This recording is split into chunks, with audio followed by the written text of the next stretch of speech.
Assalamualaikum warahmatullahi wabarakatuh. Bagaimana kabarnya anak-anak? Semoga kalian semuanya selalu sehat.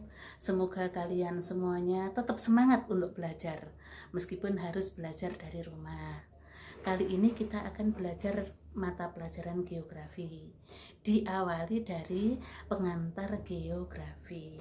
Mudah-mudahan nanti setelah kalian mendengarkan dan melihat apa yang saya sampaikan, kalian menjadi lebih tertarik terhadap geografi. Lebih merasa bahwa geografi itu ternyata mudah, ternyata menyenangkan ya. Geografi berasal dari dua kata, geo dan grafein. Geo adalah bumi, grafein adalah uraian atau paparan. Jadi geografi adalah uraian atau paparan tentang bumi. Kemudian untuk definisi geografi ada banyak para ahli yang menyampaikannya, tapi saya sampaikan satu saja menurut hasil seminar dan lokakarya IG.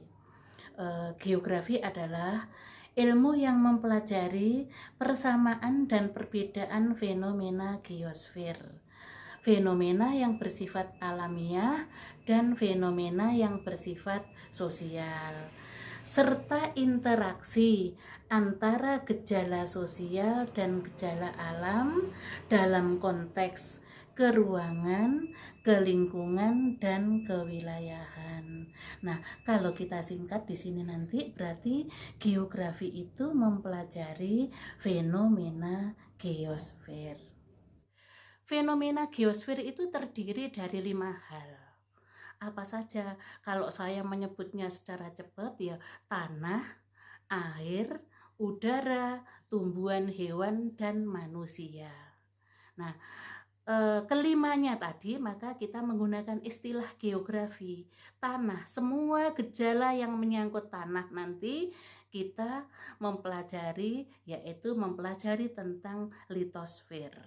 Semua gejala yang menyangkut udara berarti kita belajar tentang atmosfer.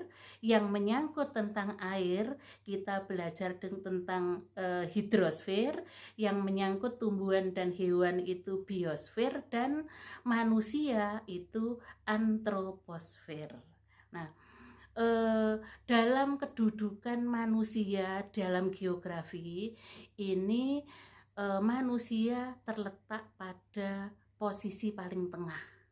Jadi antroposfer dikelilingi oleh litosfer, hidrosfer, atmosfer, dan biosfer.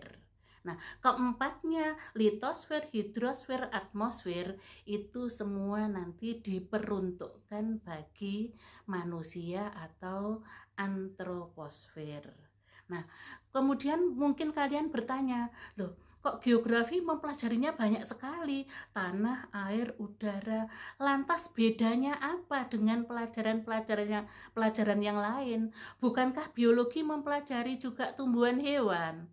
Bukankah pelajaran yang lain juga ada yang mempelajari tentang tanah? Nah, yang membedakan apa? Nah, sudut pandang geografi sehingga membedakannya dengan ilmu yang lain adalah sudut pandang keruangan, kelingkungan, dan kewilayahan. Objek geografi itu dibedakan dua, yaitu objek formal dan objek material. Material itu kan benda. Berarti kalau objek material geografi itu apa? Ya semua material, semua yang menjadi bahan kajian geografi. Nah, yang berupa materi itu apa saja? Tadi saya sebutkan tanah, litosfer, hidrosfer, atmosfer, biosfer, antroposfer itu secara fisik masuk pada objek material geografi. Objek formalnya adalah bagaimana cara pandang kita terhadap objek material dari sudut pandang keruangan, kelingkungan, kewilayahan. Itu objeknya. Atau begini, kalau saya ambil contoh aja, misalkan sudut pandang geografi itu begini. Ada yang menyebutkan kota Jogja. kota Jogja. Nah, sudut pandang orang geografi akan berbeda dengan orang seni, akan berbeda dengan orang ekonomi, atau berbeda dengan orang sejarah atau yang lain-lainnya. Nah, orang seni mungkin akan melihat Jogja itu dari sisi budayanya yang indah, dari sisi sejarahnya di masa lalu. Sedangkan dari sisi ekonomi, maka melihat bahwa Jogja itu sangat potensial dalam aktivitas ekonominya. Kemudian dari geografi bagaimana? Ya melihatnya dari sudut pandang keruangan, kelingkungan, kewilayahan. Bagaimana itu contohnya? Oh, Jogja itu di mana? Berarti nyangkut letak itu. Oh, Jogja itu seberapa jauh? Berarti nyangkut jarak. Oh, Jogja itu alamnya bagaimana? Tinggi rendahnya? Itu morfologi. Oh, untuk sampai ke Jogja naik apa? Dan seterusnya. Nah, itu contoh sudut pandang yang nanti akan saya paparkan dalam konsep geografi. Ya, kemudian setelah membahas tentang objek geografi, nanti akhirnya muncul ilmu-ilmu pendukung geografi. Nah, ilmu geografi yang terkait dengan tanah, ilmu pendukungnya diantaranya adalah geologi. Geologi itu mempelajari batuan bagian dalam. Ada kemudian geomorfologi, itu mempelajari batuan permukaan dan lain-lain. Kemudian yang menyangkut air misalkan, ada ilmu bantu oceanografi, itu mempelajari laut, dan ada hidrologi dan yang lain. Yang mempelajari udara terkait atmosfer, maka ada meteorologi, ada klimatologi. Yang mempelajari tumbuhan hewan, nanti ada biogeografi. Biografi itu ada menyangkut tumbuhan saja, ada yang menyangkut hewan saja. Kemudian yang menyangkut ke manusia banyak nanti, misalkan yang menyangkut tentang kependudukan nanti ada demografi misalnya. Jadi geografi itu didukung oleh ilmu-ilmu bantu yang lain. Konsep dasar geografi itu ada 10 konsep. Nah, konsep yang pertama adalah konsep letak atau lokasi. Berarti menunjukkan lokasinya di muka bumi. Jadi setelah melihat peta Indonesia, maka kalian bisa mendeskripsikan Indonesia terletak pada lintang 6 derajat, lintang utara 11 derajat, lintang selatan, dan seterusnya. Maka itu letak suatu wilayah. Atau bisa dikatakan Indonesia terletak di antara 2 benua dan 2 samudra, itu juga letak. Berarti letak itu ada 2 macam, letak absolut dan letak relatif. Letak absolut itu letak yang sudah pasti berada pada lintang berapa, sekian-sekian, itu letak absolut. Letak relatif itu letak yang dikaitkan dengan kondisi lain, tempat lain. Indonesia di antara 2 benua dan 2 samudra. Berarti di situ menyertakan letak Indonesia tapi dikaitkan dengan letak yang lain. Kemudian yang kedua adalah jarak. Jarak itu adalah apa? Seberapa jauh suatu tempat dengan tempat yang lain. Jadi kalau tadi Jogja, seberapa jauh Jogja itu dari Gresik? Nah, maka bisa kita jawab, Jogja bisa ditempuh dari Gresik selama 7 jam. Atau Jogja jaraknya sekian ratus kilometer. Nah, berarti untuk menjelaskan tentang jarak juga bisa dikelompokkan 2. Jarak absolut dan jarak tempuh. Jarak mutlak. Jarak mutlak itu yang menyangkut angka tadi. Oh, rumah saya dari sekolah jaraknya 2,5 kilometer. Nah, itu jarak absolut. Tapi kalau rumah saya ke sekolah menempuh waktu selama 30 menit, maka itu jarak tempuh. Jadi jarak itu ada dua macam. Yang ketiga adalah keterjangkauan atau accessibility, yaitu bagaimana kita bisa menjangkau ke lokasi itu. Seberapa sulitkah menjangkau ke lokasi itu? Nah, untuk menjangkau berarti kan butuh sarana. Apakah menjangkau itu berjalan kaki, sulit dijangkau, ataukah untuk menjangkau bisa pakai kereta atau pakai mobil atau yang lain angkutannya yang agak sulit, maka itu kita bicara tentang keterjangkauan. Jadi mudah atau sulitnya untuk menjangkau suatu tempat. Yang keempat adalah pola. Pola kita selalu membayangkan gambar. Ya, pola itu adalah gambar. Berarti apa? Kondisi muka bumi yang bisa digambarkan. Jadi kita menjelaskan suatu wilayah tetapi yang terbayang adalah sebuah pola atau gambar. Contohnya apa ini? Contohnya pola pemukiman. Ada pola pemukiman yang sepanjang rel kereta, berarti memanjang sepanjang rel kereta. Ada yang memanjang sepanjang jalan. Ada pola pemukiman yang tersebar. Itu semuanya kan bisa digambar. Atau misalkan lagi pola aliran sungai. Itu ada pola aliran radial, ada pola aliran yang rektangular dan lain-lain. Maka kita bicara tentang pola. Yang keempat adalah morfologi, yang kelima ya. Yang kelima adalah morfologi. Morfologi itu tinggi rendahnya muka bumi. Jadi kalau tadi saya contohkan Jogja, maka kalian bisa mendeskripsikan adalah Jogja bagian selatan, sebagian besar berupa pantai, sebagian lagi berupa gunung kapur. Berarti itu bicara tinggi rendahnya muka bumi. Saya tinggal di daerah dataran rendah. Nah, misalnya begitu. Itu adalah konsep morfologi. Yang keenam adalah konsep aglomerasi atau pengelompokan. Pengelompokan ini pengelompokan yang bagaimana?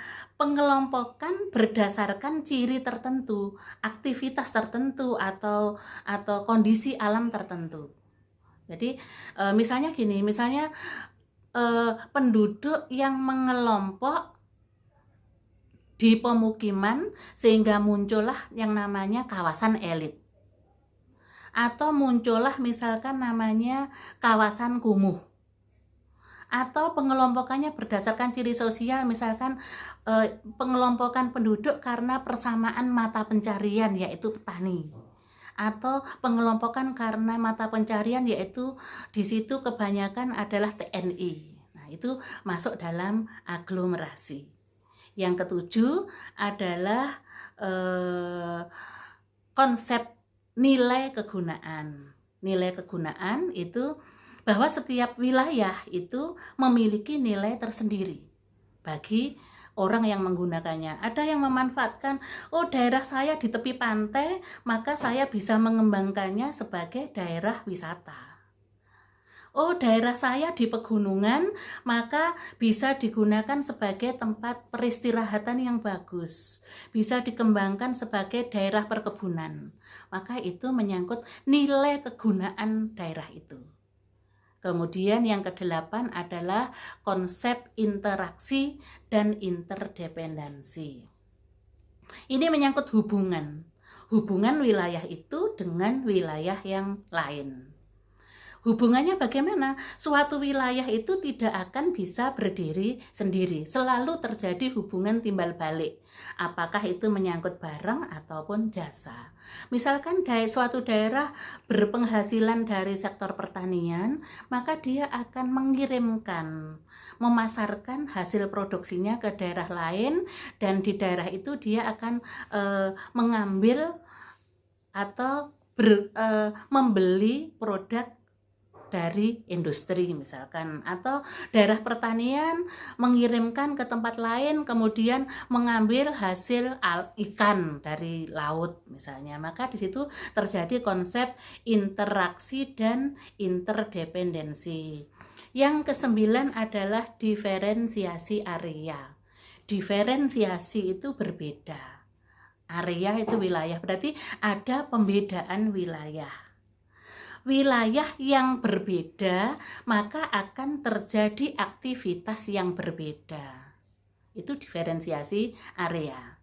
Jadi misalnya bagaimana untuk menjelaskan tentang diferensiasi area itu. Misalnya gini, tanah yang subur di pegunungan maka akan menghasilkan pertanian.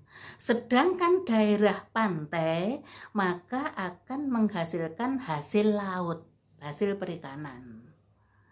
Di daerah yang datar maka dan airnya cukup, maka akan menghasilkan tanaman padi. Berarti itu sudah menjelaskan diferensiasi area, bahwa setiap daerah itu kalau areanya berbeda maka aktivitasnya juga berbeda. Bagaimana? Bisa diikuti ya? Dan konsep yang terakhir yaitu konsep keterkaitan ruang. Keterkaitan ruang ini bisa dibilang konsep geografi yang kompleks.